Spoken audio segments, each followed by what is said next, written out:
夏小孩子真是添乱吗？当我看到莫德贤给他重开刃的砍刀，以及他带着孩子翻墙，才意识到德贤紧致里女性角色塑造超过了90%抗日剧。夏承刚出场的刻画就很鲜明，虽是女学生，却不是傻白甜。首先，她非常有想法，误以为老太爷是具尸体，就主动劝莫德贤把尸体扔进水里，就算落叶归根。小说里有解释，夏承觉得丢下一具尸体，船上还能多安置2个活人。其次，夏承很坦诚，他劝莫德贤的时候，看到对方脸色不好，马上就道歉，一点也不扭捏。再就是他非常直率，喜欢莫德贤就主动出击了4次。第一次看到莫德贤喝脏水，他主动拿出来自己烧的水给他。第2次是莫德贤赶他走，他不仅留下来了，还问能帮什么忙。第3次太爷跳船，他被莫德贤不小心拽破了裙子，却什么也没说。第4次下船前主动邀请莫德贤在宜昌安家，奈何莫德贤是块木头，硬是拒绝了4次。夏承也不忍着，当场就回敬了莫德贤4个耳刮子。直率、独立、有想法，新时代女性的特征在夏承身上一览无余。后面剧情更加佐证了这一点。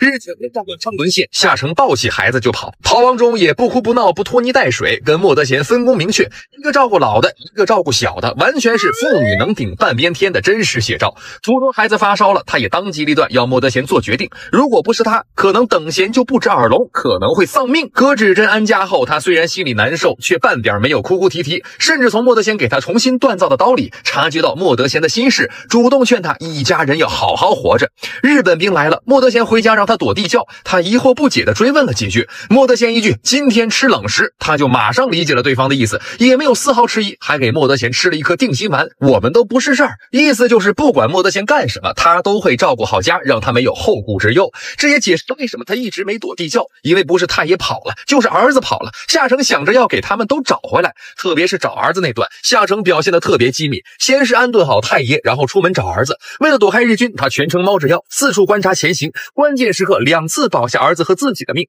第一次看准了时机，抱住儿子就后撤；第2次带着儿子翻墙找躲避，哪怕坦克近在咫尺，也抱着儿子一动不动，然后马上带儿子回到家里。夏承这一系列的举措就不是一般人能做出的，就算是国民党那些兵开一个炮都要磨磨蹭蹭，气得莫德贤要抡死他们。但夏承一个女性却马上能做出决断，然后执行决策，不管是勇气还是头脑，都是数1数2的。我毫不怀疑，夏承手里的刀不仅在和平时期保证一家的温饱，在战乱时期更等上阵杀敌。其实抗日战争时期，像夏承这样的女性太多了，而且女性的角色是多元化的，可以是女战士，可以是上街游行的学生，也可以是守卫家庭的母亲和妻子。在历史题材剧中，女性有更多的可能，而不应该总被安排一些被欺辱的情节。希望从德贤紧致开始，更多的抗日剧能聚焦在新时代女性身上，并且越拍越好。肖战官宣了2026年1月份开年刊的《艾乐》杂志，这也是肖战第3次上《艾乐》杂志，而且待遇更是排面拉满。肖战是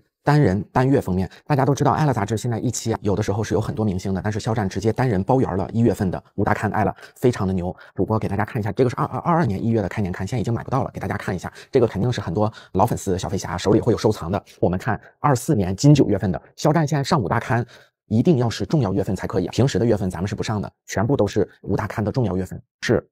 主播特别喜欢的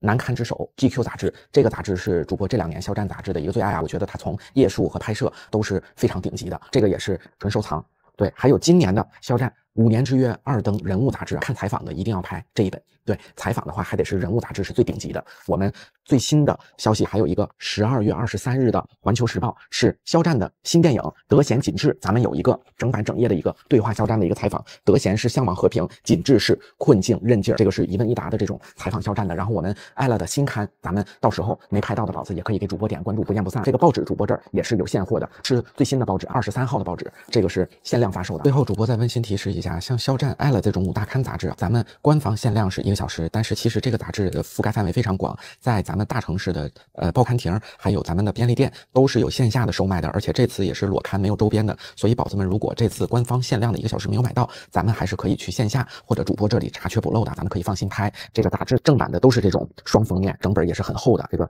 很精致非常高档的这种印刷水平，这个是大家宝子们可以放心，不会有错的。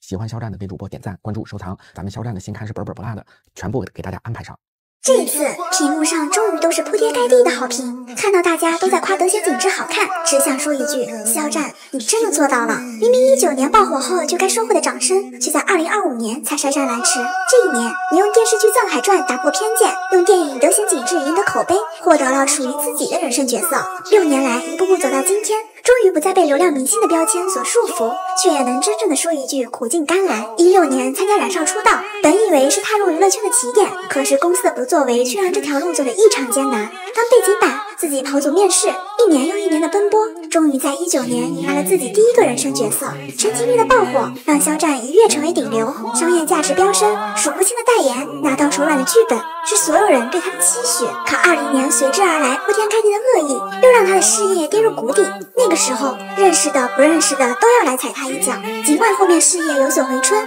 却也造成了不可磨灭的影响。本应早点来的道歉，也整整迟到了5年。5年好光景的白白蹉跎，所有人都以为他就此沉寂，可他却用一部部作品告诉大家，沉寂才是最好的反击。《藏海传》和《德贤景致》就是最有力的证明。还记得之前采访说，其实我每次看到观众说，这是他吗？我怎么觉得，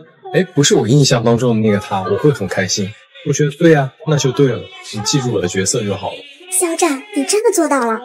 ！2025年，你再一次凭借实力和口碑获得了大众认可，让大家记住了那个清风朗月的藏海，还有大荧幕上那个普通又有韧性的前宫莫德贤。给你们剧透一个最狠的，德贤景致的开头啊，其实已经把侵略者的结局一字儿不差的写出来了。这8处伏笔，你真的看懂了吗？伏笔1，开头的千字文啊，其实早就剧透了结局。开头一直念的天地玄黄，宇宙洪荒，看起来啊像是背课文，其实是在给整个电影埋线索。侵略者的下场早就写在那一句斩除盗贼，捕获叛王里面了。那些害得百姓家破人亡的强盗啊，最后是一定逃不掉的。伏笔2，最后活下来的德贤一家其实是我们每一个人，这一家男女老少全都有，真的不是随便安排的，它象征着千万在战火当中活下来的人。更巧的呢是时间，德贤带着太爷离开南京的时间是1937年的12月6号，88年后的同一天啊，坐在电影院里的我们其实正在接力这份记忆。伏笔3，嘈杂的声音。电影的声音设计是非常有意思的，因为莫德贤的听力受损，所以啊，很多的时候他跟别人说话，我们听到的都是比较小且闷的一个声音，而其他正常人对话的音量是正常的。还有他的儿子莫等贤说话的声音也是特别的大，反应有点愣，也是因为炮火把他的耳朵伤得很重。伏笔4，片尾的恭喜恭喜这首歌啊选的特别妙，它是1945年抗战胜利的时候写的，在这里想起啊是有2个意思，一个呢是恭喜1945年的中国人啊终于赢了，恭喜活下来的人；2是告慰先辈，80年后的2025年我们仍然记得他们。伏笔5，玉碎瓦全到底是谁做到了？玉碎本来啊是日军用来洗脑的口号，逼士兵牺牲，逼百姓屈服。可真正的立为玉碎不为瓦全的，恰恰呢是被他们看不起的中国老百姓。那些为家人为战友赴死的普通人才叫气节。再看那些喊口号的日剧，最后跪地求饶，讽刺拉满啊。